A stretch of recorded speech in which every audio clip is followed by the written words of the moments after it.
I have a very special sales strategy that I use to handle any objections before they come up.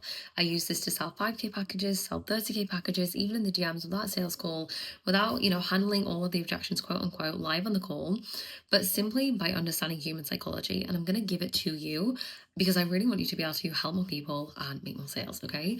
So the first things first, you need to understand what objections are. Objections are simply internal conflict. Okay. So you have a part of them that wants to make a sale, that wants to buy, that wants to believe in the result that you're selling, but there's also a part of them that doubts, okay? And that doubt could come from past experiences, it could come from emotional safety, could come from price fear, all of those things.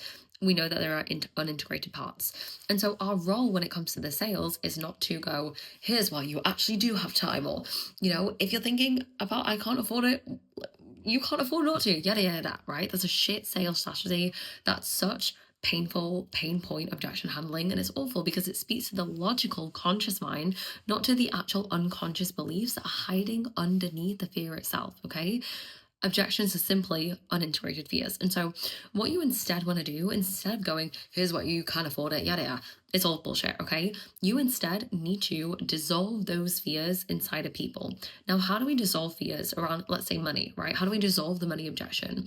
Well, firstly, you're going to tell stories. You're going to tell stories to showcase what this is going to look like and how you made your money back, or how your clients have made their money back, and showcase stories that show your authority.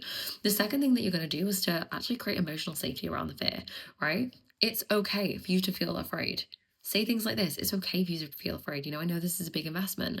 I know you're about to do something, and I know maybe you've had past experiences before. So what you're going to also do, talk about your past experience of investing. You're also going to talk about how you made your money back in X amount of time, how your clients made their money back, how the program is structured strategically to ensure that you can't not grow inside of this space. And so instead of handling objections the traditional way of fighting the objection head on, we're actually going to go underneath a layer and dissolve the internal friction that they have around the sale and the fears that they have around the sale by telling stories to create emotional safety, by speaking to the identity, and by creating a confirmation bias, not within their fear of failure, but within, I understand what you've experienced before, and here is how I confirm to you that your dreams are possible, okay? This is how I dissolve objections. I do this for every single objection. I list them all down. I write out stories. I write out all of these things to ensure that objections are handled, quote unquote, and objections are dissolved before we even enter a sales discussion.